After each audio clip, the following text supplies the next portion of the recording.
Kami dari kelompok 2 izinkan memperkenalkan diri. Saya Ika Puspitasari.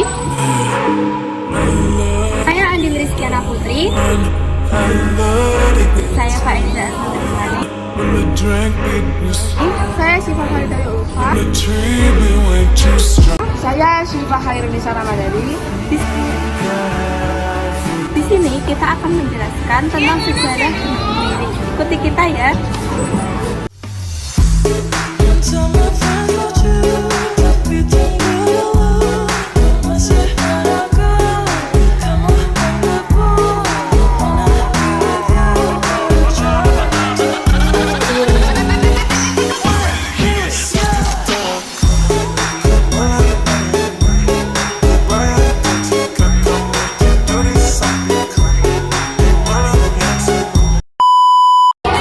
Alasan kita memilih objek Gunung Kemiri sebagai tempat bersejarah yang pertama, Gunung Kemiri diyakini sebagai peninggalan masa kerajaan Islam di Jawa yang memiliki kaitan dengan perkembangan Islam di Pati dan sekitarnya.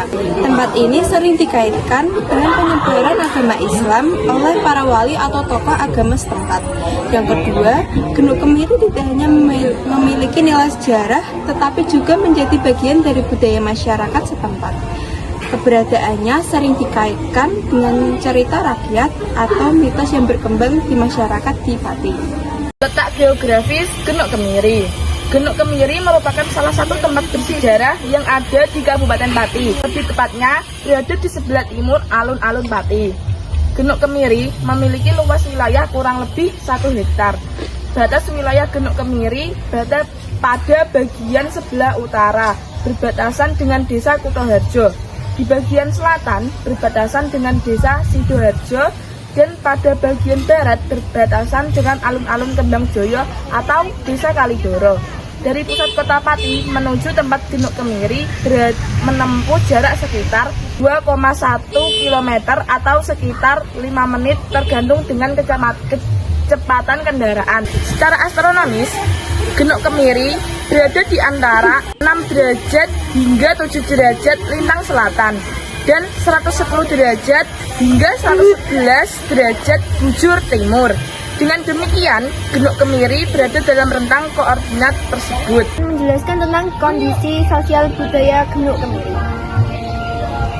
Gunung Kemiri merupakan situs bersejarah yang memiliki nilai sosial dan budaya yang signifikan bagi masyarakat setempat.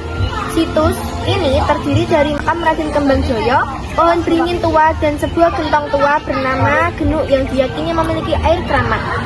Setiap Kamis malam Jumat, banyak orang berkumpul di Gunung Kemiri untuk melakukan ritual sesaji dan nyepi. Tradisi ini mencerminkan kepercayaan masyarakat terhadap kekuatan spiritual situs tersebut. Selain sebagai tempat ritual, Gunung Kemiri juga menjadi tujuan ziarah bagi mereka yang mencari pengalaman spiritual.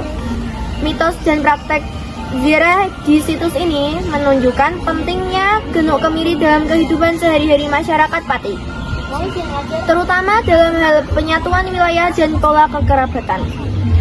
Secara keseluruhan, Gunung Kemiri tidak hanya berfungsi sebagai situs bersejarah, tetapi juga sebagai pusat kegiatan sosial dan budaya yang memperkuat ikatan komunitas dan melestarikan tradisi leluhur di Kabupaten Pati. Sekian dari saya, terima kasih. Ini saya akan menceritakan sejarah tentang Gunung Kemiri. Dahulu kala, pemimpin Kadipaten Paranggaruda bernama Adipati Yudapati memiliki hajat untuk menikahkan putranya yang bernama Menak Josari dengan Dewi Rayung Wulan, seorang putri dari Kadipaten Carangsoka. Menak Josari adalah pemuda yang buruk rupa dan perilakunya hingga membuat Dewi Rayung Wulan enggan menerima lamarannya. Namun, demi tidak mengecewakan orang tuanya, Dewi terpaksa menerima lamaran Josari.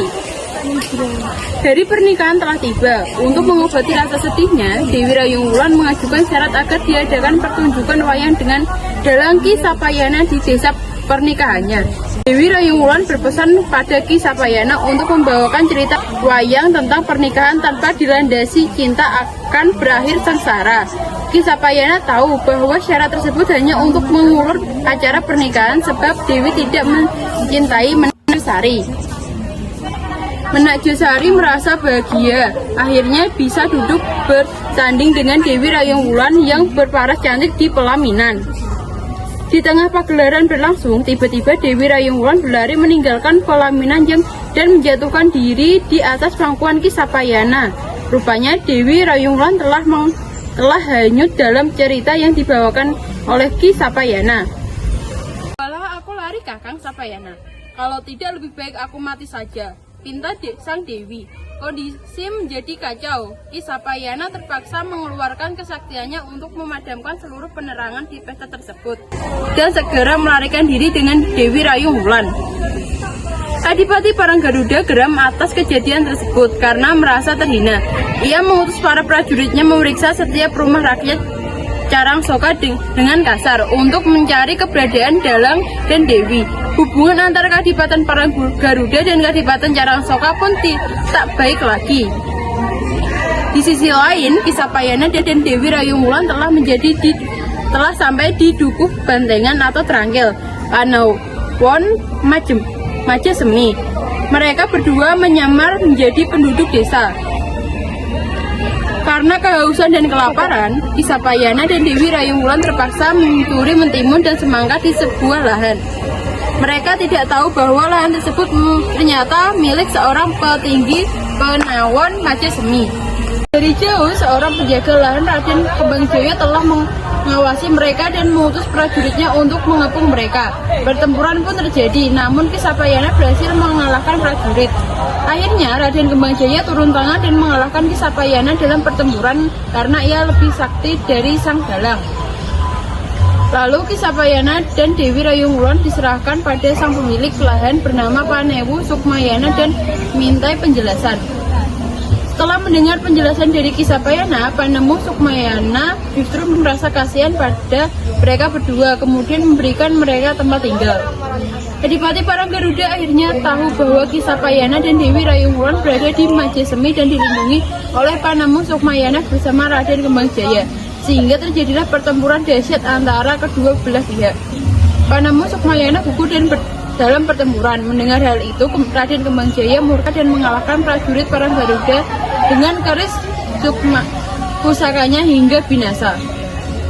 Setelah kemenangan itu, Adipati Carangsoka mengangkat Raden Kembangjaya menjadi adipati untuk menggantikannya karena telah berhasil menyatukan 3 wilayah, yaitu Paranggaruda, Carangsoka, dan Majesemi yang sebelumnya bertikai. Adipati Kembangjaya mengangkat Ki Sapayana menjadi patihnya dan bertekad untuk memperluas wilayah kekuasaannya dengan melakukan babat alas di daerah hutan kemiri yang terkenal angker. Saat melakukan babat alas, mereka bertemu dengan lelaki tua yang sedang memikul gentong. "Hai, siapa namamu dan apa yang kau bawa?" tanya Adipati Kembangjaya. "Saya Ki Sagola. Gentong ini berisi dawet," jawab lelaki tua itu.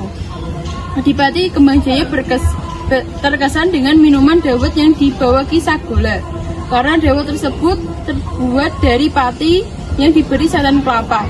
Adipati Kembangjaya bersabda akan menamai pemerintahannya dengan nama Kadipaten Pati Kasentenan. Setelah peristiwa itu, Ki Sagola menjadi seorang kepercayaan Adipati Kembangjaya, kemudian ditugaskan untuk menjaga barang-barang pusaka milik Adipati. Namun justru Ki Sagola berkhianat dan tidak ingin mengembalikan pusaka tersebut saat diminta. Wong ditakoni kok begegel koyok genuk. Orang ditanya tidak mau menjawab seperti genuk. Geram Adipati Kembangjaya. Tiba-tiba Ki Sagola terkutuk dan berubah menjadi genuk atau gentong, yang saat ini dikenal dengan Genuk Kemiri. Cukup sekian sejarah singkat Genuk Kemiri. Di Genuk Kemiri sini ada beberapa daya tarik, salah satunya sisi bersejarah Genuk, tempayan besar peninggalan masa lalu yang menyimpan legenda dan cerita mistis menarik. 2. Pemandangan alam asri, gambaran sawah penuh pepohonan hijau yang menyegarkan mata. 3.